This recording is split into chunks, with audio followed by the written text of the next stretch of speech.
Miami-Dade County School Board, District 7. And I want to give her an opportunity to tell you a little bit about herself. Michael, it's a beautiful Thursday. I'm so happy that I can join you.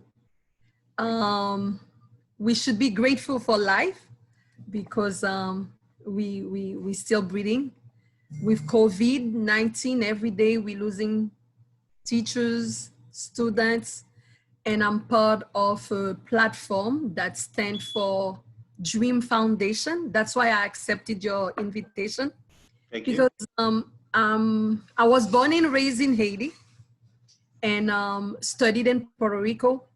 I am a proud immigrant who connect with those words of your foundation, dream. Then they said that United States, the American dream is to buy a house. For me, the American dream is to help our children be dreamers and also help others dream, but through education. Mm-hmm.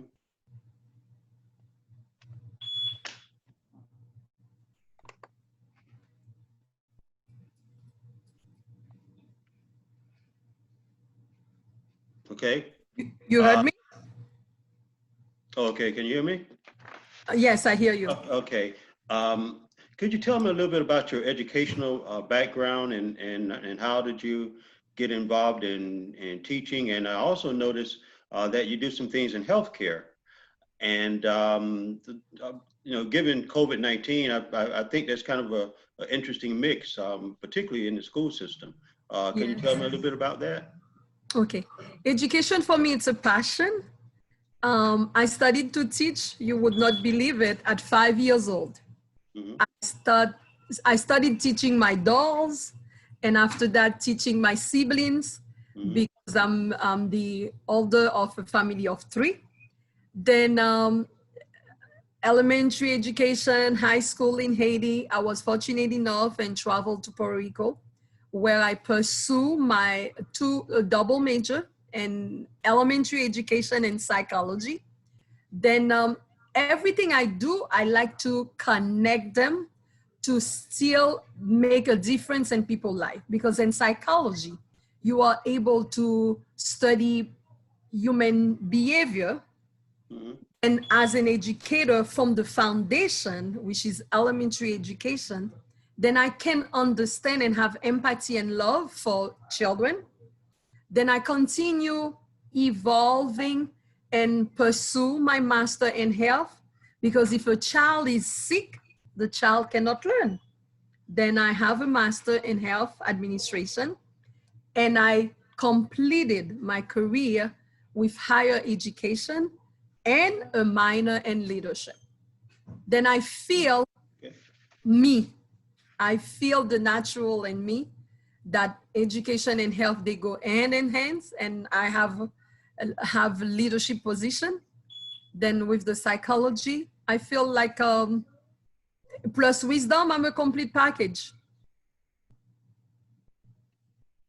Yeah, and in the psychology and all that goes together, because I'll tell you, particularly when you talk about things like early brain development in children, and those critical years, those grades 1, 2, and 3. Those are just real critical times in kids' lives. And I wanted to just kind of ask you.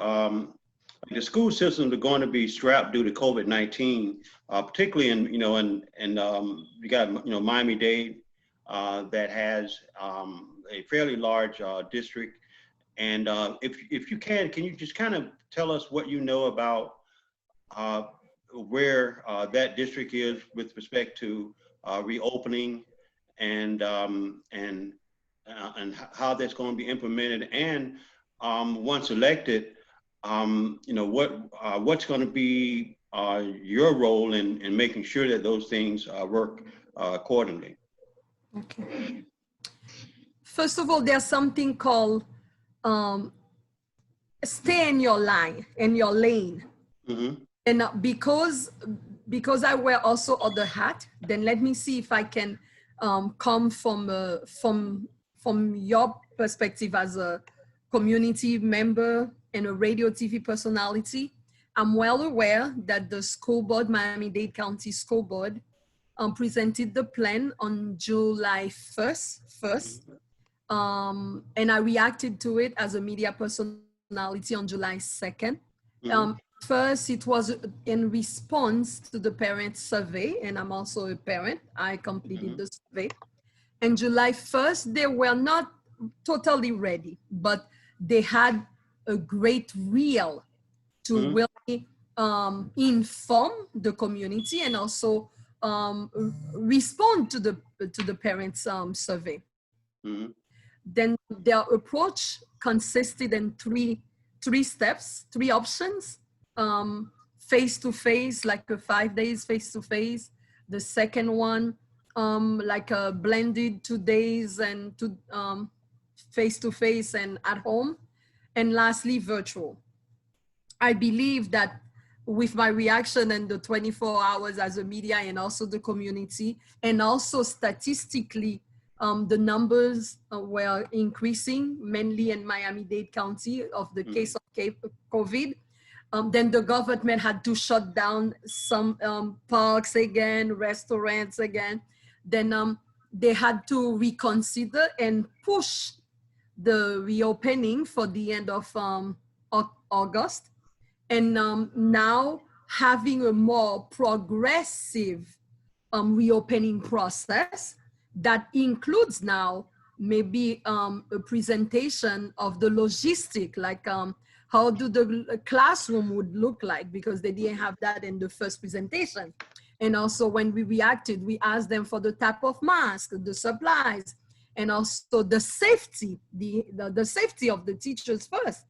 Then now I think they're gonna go virtual first.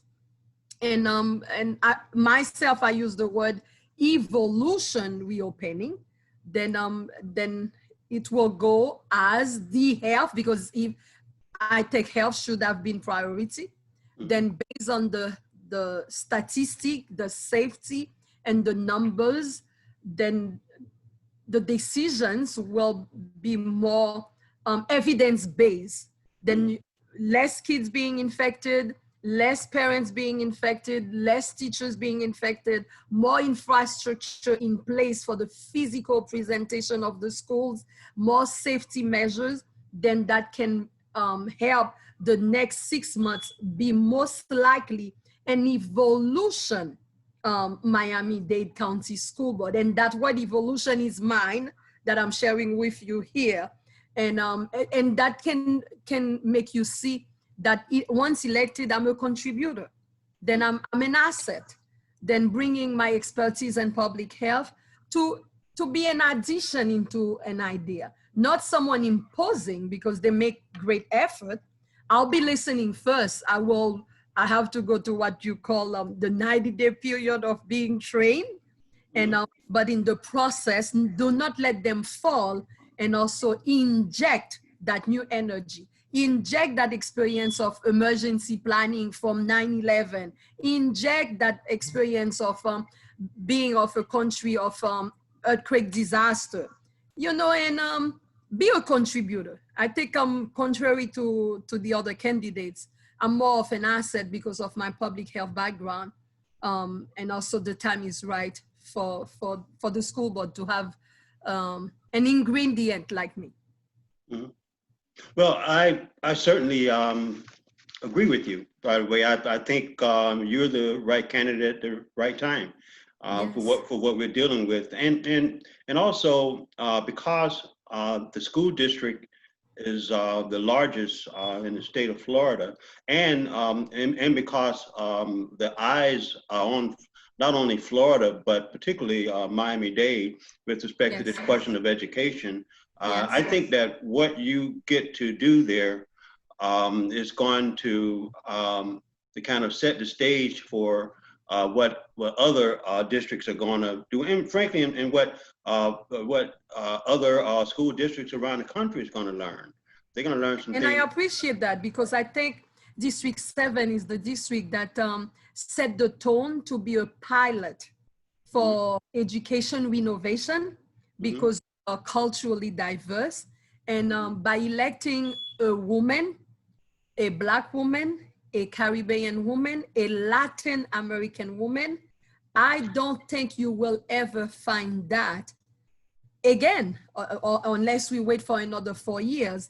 And I am wanting, because the time is right, for us to really one with that opportunity to really change America.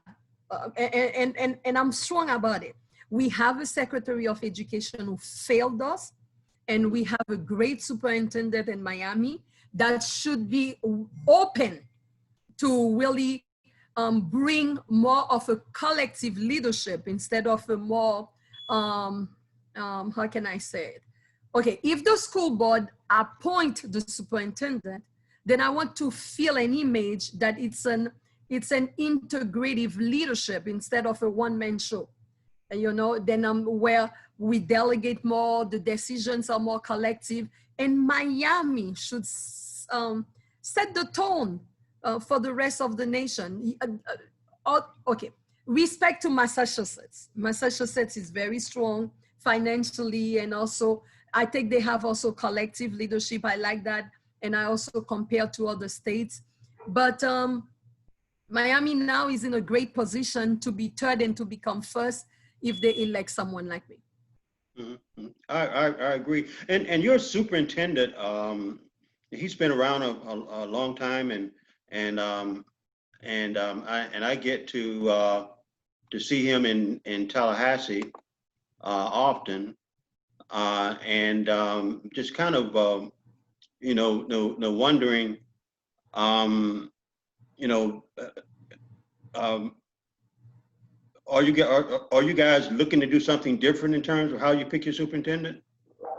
Oh, you know, I'm a team player, and I don't think it's a lane that I can drive in now. I'm a candidate. Then I cannot answer that question because it's 9 members on the board, and now we have like 4 people to be elected. That's the beauty of it also. Then you have someone coming for District 3, which is the area of North Miami Beach. You have 5, that is the Doral, and you have me, 7, that is South Dade, including Naranja and Princeton, and you have District 9 also, that is Deep South. Then change is coming to the school board. Then we have to see what happened, and also make it very, I'm wanting a platform of inclusion. Then I want to share with them, it's not a use of the word. And I did show them it's not also speaking different languages, that's not what inclusion is to understand the culture. Let's say I'm with you here tonight, Michael. If we're doing an experience of inclusion, we have one commonality, is that we are Black. But if I don't invite you to dance, if I don't invite you to taste my food, then we are just faking it. We are not doing inclusion. We are just 2 Black people having a conversation, trying to be popular on Zoom, and we cannot even have a foundation and inspire dreamers. Thank you for saying that, because that was one of my questions, because I noticed, I did look at your platform a little, and I noticed the word inclusion was there. Yes. More than once. And, more than once, because at first, when I just decided to run, a Latin friend told me, "Whoo, they're gonna think it's because of Black Lives Matter and it's a race thing." I said, okay. First of all, in all the policies, Miami-Dade School Board lack inclusion. If you go and talk about accomplishment of teachers' raise, before you do any referendum for raises, you have to do an historical assessment, because we all fought for it, myself since 1996. Then the raise, credit to whoever initiated the resolution, because we are not here to throw rocks. Kudos to the incumbent of initiating the referendum. However, the process and the result of the referendum is not a one-woman result. It is an unfortunate circumstance called COVID-19 that forced two parties to wake up from 1996, putting aside also many unions, many groups traveling to Tallahassee and advocate. Then teachers' raise is a giving because they deserve it and they earn it. It's not an individual credit. But the sad part is that we fought so much for it that we put more emotion into the consequences of the raise. Because who's benefiting from it? Maybe your child, my child, who maybe recent graduate from college, coming up and benefiting from a salary of $45,000. Raise something that never existed, that's gonna put us just at the same standard than Massachusetts and other states that are doing well salary rise. But the word salary has not been inclusive because it left out substitute teachers. When someone is speaking and said, all the teachers got a raise, excuse me, I'm a PhD, I still do 3 jobs. How did I get a raise? Then in making political decisions, because we establishing relationship, once elected, I have to have some friends in Tallahassee. Thanks God I already have some, because I will not be successful if I don't have a good rapport with state legislators that are part of my district. Because everybody needs education, because education is the foundation. You take someone who will be elected president, if they leave education out, they will need to talk to you, to me, to know what do we have as something strong to make them sound good. That's why electing our backyard gonna help November. Sometimes we jump, we're excited about presidential races and we forget the background. The backyard, both are important. Then here's your candidate. A reality check, someone with experience, and someone with the word inclusion that is not emotional, that is bringing facts, thinking of the substitute teachers.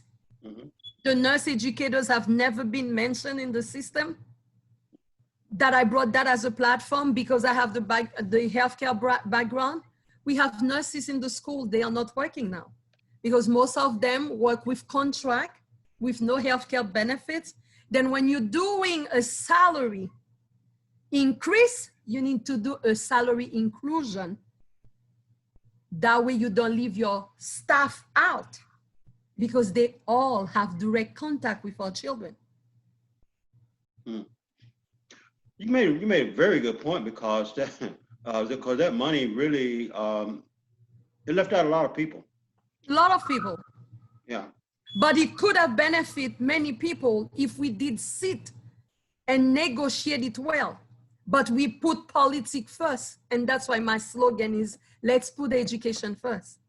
Mm-hmm. When someone travels to Tallahassee, we need to travel with education policies, not politics in mind first to come back with the results. No. Mm-hmm. We need to know our issues first, massage them, and go fight in Tallahassee. But we do it the other way around. Mm-hmm. And that's why sometimes Tallahassee take advantage of us. And that's why also the previous legislator made a fiasco in education, more money to the charter schools. And now that salary come and cover up for all the mess. But they still want to be elected now and gonna be elected in November. Mm-hmm. But it still leave a shock in us and what they've done in education. Mm-hmm. Salary increase will not cover up for the mistake of those legislators. Mm-hmm. Have to take a step back now and really think of how we vote, who we vote for, and do they really do what you have written here? Intelligence plus character. We need to study the psychology. We need to study who we are electing. Mm-hmm. And also intelligence is not intellectuality. It's not how many diplomas one gets. It's the emotion and the passion that they transfer to you before you vote for them. Mm-hmm. Regardless of their color, age, sex, sexual orientation, or religion. Mm-hmm. That's what dream means to me. Mhm. Mhm. No, thank you. Something else I read on your platform that was kind of interesting to me. You called it something different than I'm accustomed to. You called it rotation of talent. Yes. And in Tallahassee, you probably know some years ago, we well the voters voted that we would have term limits in Florida, and those term limits were for 8 years. And Yes, but that does not apply to the school board members. Now Right, that needs right, to come. exactly. So, Yeah. but what you've done is you call it rotation of talent, and you said 8-year terms, which is very similar to Yes. what Tallahassee. I'm just curious. Yes, it's I that's mean, it. what made you think of that? Because I do know myself there are school districts where you have folks who have served on school boards for, in some cases, 20 years. Yes. You know, and and I'm not sure if that's good or bad. It's But good. Okay, it's good because the time did not ask for the change. It's bad because they did not coach anyone to replace them. Because those 20 years, 18 years, or 12 years, they either serve another political arena, and here they're going straight to retirement. We don't need that. We need the role of a school board member to reflect the essence of education. Essence of education means elementary education is 4 years, middle school 4 years, or high school 4 years. Why is it that as your leader, as your role model, I don't reflect the same thing that I expect you as a child to do? I'm asking you as a child, listen, focus, do your best, listen to your teacher. When you finish to pre-K, go to kinder, we have an evolution step. But no, we like the status quo. We love the benefits. We love the comfort. I do too. But I think I have that emotional intelligence to know that it's not only about me, that I can serve 2 terms and inspire someone to really take the lead when I'm done. I get elected with that in mind. People will know that I'm not there making it a political career. I get elected in 2020, then 2024, an election. If I do good, the people re-elect me. 2 terms after that, hey, someone else. New ideas, technology is evolving. Then every time there are new ideas, there is room for new talents. Mhm, mhm. Yeah, I don't disagree with you, especially frankly on the local level. Because on the local level, we see changes around us all the time, and it's very easy for good people, well-meaning people, Yes. Yeah. to kind of get a little lost in the position itself. Yeah. You Um, know something that someone told me today doing an interview? Several teachers are in the system and they really went to school to better themselves, or those who have a bachelor end up having a master, those with a master with a mhm, PhD. They never do an internal skill assessment or talent assessment mhm, mhm, to say, okay, in that school we can have team leaders. In that school we can create a program and have someone that is there forever, be a coordinator or be part of the curriculum development, bring their new skills to the table. Or we think the teacher call get principals. No, the principal has to be the friend of Michael, friend of Dobson, friend of Dr. Flore, mhm, the friend of my friend, and always the friend of my friend, and always one group.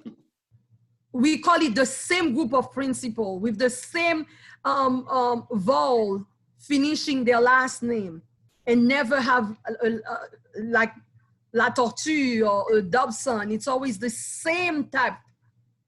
Can't be. Miami is culturally diverse, and the intelligence has to be rotated mhm, mhm. Yeah, for I'm our gonna. students to do better. Mhm.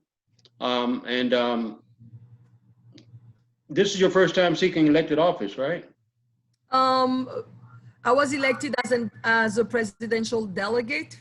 Okay, That okay. was a small election. Well, but that's an important one. That's for me. Let me tell you, I'm a non-traditional politician. I tell everybody, I've been elected as a precinct captain. Mm-hmm. I mean, I know my backyard. I've been elected as a delegate. I was appointed as a commissioner in Tallahassee, and Mm-hmm. but now it's a greater election. But I've Right. not election before. Yeah. And the reason I asked that question, I'm just curious. While you're out there, and you mentioned, and you have a family and a very supportive family, I can tell. Yes, And you're out there and you're campaigning during COVID, and you're meeting COVID. people as you can. What have you learned campaigning that you didn't know? What is there anything that surprised Um, yes. Number one, I campaigned for 18 months. you? Hmm. Then when I started campaigning around March 2019, then there was no COVID. Then when I started knocking on door, people were in shock. They said that they don't have people knocking on doors for school board. Mm. I heard that a lot. And when I started doing my fundraising also, then I will ask my students, because if you look at my campaign, I'm totally grassroots. Then it's a campaign made of family, friends, of my students. Then when COVID came, let's say maybe in April, I stopped knocking on doors. But in May, I became very creative because I know June was gonna be qualification month. I will wear my mask and I will still go knock. Then if someone open, I will step back and take the 6-foot step and say, I know I have a mask, but because I did petition, I wanted to qualify with petitions. Then I knock at 10,000 doors. I did not make it to the petitions because I did not know the knowledge, the boundaries of the district. I went, when I heard South Dade and I heard District 7, then some of the statistics also that I received are wrong also. And that's why I see that I have a lot of things that I have to fix with those people selling and telling you about the statistics. You have to discover it on your own. Mm-hmm. Pinecrest is not part of District 7. District 7 is very tricky. I have Naranja, but some people who live in Naranja has a zip code of 33030, but who does not know still put it part of Homestead. And also 33032 is Homestead, but it's part of Princeton. Mm-hmm. And I have 33031, few of them, that is the Redlands, are part of the district. Then my district has Native American. Wow. It take Chrome, like you're going to Mikosuki, but and it takes also Mexican, American, the tribes, Asian. Then I studied with passion that district. And I knock on some doors who are African of Nigeria, who feel they are the true Africans, Americans, not you and I, and that we're taking away from their culture. Because when I'm saying, oh, then, okay, we're Black, and they will respectfully insist that they are African. You know, they insist on that. The Nigerian wants to be referred as Africans, and they're proud of it. And they feel that you and I, we should call ourselves Black Americans. But in the interim, when I'm talking to a Black American like you will feel that I'm just a Haitian girl, that I'm not Black, that I'm Haitian. Then you see all that mix for me made me write my own book. Whether I win the seat or not, I did not win for a seat. I led a movement, the movement to make education first. Because We have to make education first. There is so much to learn. There is so much changes in the curriculum and the history for our students that I learned that I need to inject. Like Black History Month, how come in February we're doing Black History Month and Haiti is not even mentioned as the first Black republic that abolished slavery? You know, I didn't have to wait for George Floyd to die for me to know that Black Lives Matter. That should have been part of the history education, not necessarily create a new class of racism. Here's another debate again, Michael. Mm-hmm. We have racism among Blacks, racism among groups. I'm telling people, let's do cultural diversity. That's what I'm strong at. That's the curriculum I write. And that's the one I want to share, because that way we will have more humankind. Mm-hmm. Yeah. Mm-hmm. Yeah, it's really kind of fascinating what you just talked about. I think that people listening to this, some will not know about I would call the intra relationships that exist in the Black culture. Mm-hmm. Those issues you talked about regarding Nigerians or mm-hmm. Haitians or or what have you, and those things are real, but nobody talks about it often. I learned it doing campaigning. Yeah. You asked me what did I learn? I learned it doing campaigning. Something also I learned with campaigning, with social distancing. I go knock at a white guy house. Okay. Mm-hmm. Some of them will smile. Some of them, after Black Floyd, will be very careful. Very careful.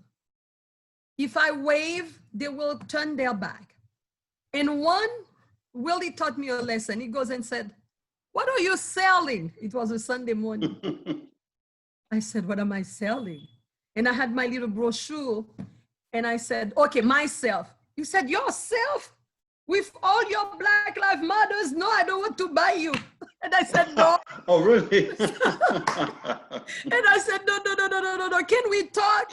He said, "Yes, but I don't know. I'm so scared because you guys, you scream, you this, you that." I said, no. I said, "I'm selling myself. I'm a candidate." He said, "Yes, but I don't want you." I said, "Yes, you want me. You need to know about me." Then I learned also that politics is selling self, because you have to sell yourself to the people you want to vote for you. Mm-hmm. I went home. My father is a very traditional Haitian man. And I said, "Papi, I just sell myself to a white man." "Excuse me?" He started telling, "You married, you this, you that." That's another education that the campaign taught me. And I said, "No, Papi, you have to tell them your platform.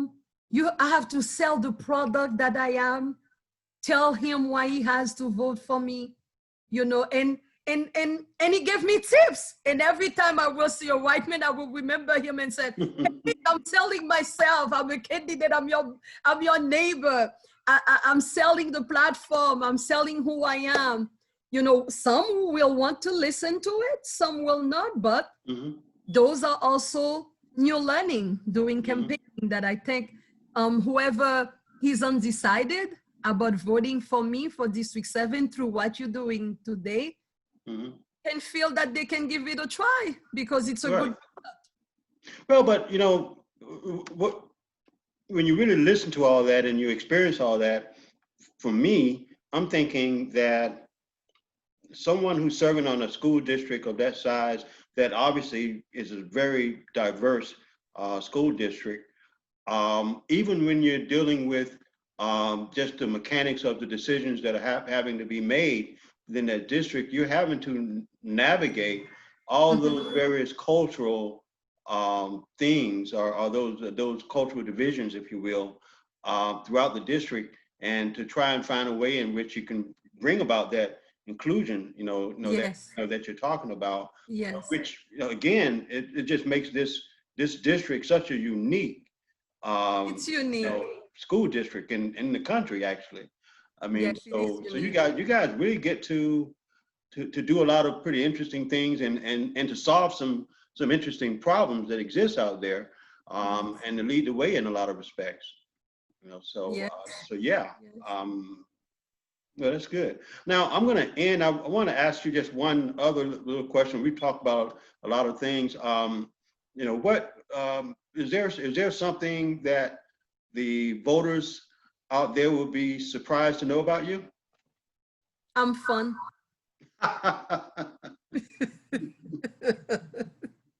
At the end of the day, you need someone that will make the school board meetings, that will shorten them. Those meetings are too long. We need to find a way in the public forum to listen, but to also integrate, to give value to the public forum based on issues, and not sit there like 6, 7 hours. I take people who really solve problems. What they do is what you did here for me. Research first, ask me questions, and learn. Then this is what we have to do as school board members in all meetings. We come with an agenda, we research about it. It doesn't have to be a lengthy agenda. We will be more connected to the people, I think. We need to be less boring. We can, I've watched those meetings. I used to go advocate. At the end of the day, I said, it feels like the same process. You know, I know it's gonna be a shock. Once elected, I will be a shock. Need those kind of shock for us to really finish a meeting smiling and telling the people that we love them, and telling the people that we are like them, and making them feel that we make decisions after we listen to them, not that we are so boss or so PhDs or so Dobson or so Latortue, and we just come and throw things at them. Then I'm a fun school board member. That's interesting. That was going to be my last question, but you make me want to ask another. The school board meetings, apparently they're lengthy, and do they seem like they're more kind of staff agenda, kind of very staff driven and very bureaucratic. Okay. Yeah. Not a lot of. It's good. We need to conduct business, a serious business, but we need to loosen up. That way we can connect more to the people who elect us. I think. Right. And the citizens don't feel they're being warmly accepted. No, not really. I don't want. I don't want to comment there, but I think we need to look into. We need to look into that format. Well, but what you're describing, frankly, I think a lot of not just school boards, but it can be county commissions, it can be city council, and I think that a lot of times the citizens who would probably want to be engaged, they feel that they really don't have any way to have any input that's going to be taken seriously. So not as many citizens get engaged as they could. Yes. And you know, obviously when I say that, I'm not just talking about Miami-Dade School Board, but I think that we need to think about how we can have these public meetings in a way that's more comforting and more welcoming to citizens. We have to redefine public. We have to redefine public, and it has to start with us. You're right. Okay, well, thank you so very much, and good luck. Would I have a copy of this? Yes, I will make sure that see my weaknesses and. Yes, I will make sure that you can get a copy of it, and I'm not sure if well, we'll talk, but I'm not sure if we're Facebook friends or anything, but I'll make sure that you have a copy of it, and please pass it around and thank you. And again, good luck. I hope. Thank you, Michael. Thank you. It feels so good to connect your voice, the writing, and the face. Okay, thank you. Thank you. Okay, Thank you good. very much. Okay, take Thank care. you You have for a good having evening. me. Okay, hey, Thank bye-bye. you. Bye-bye. Okay.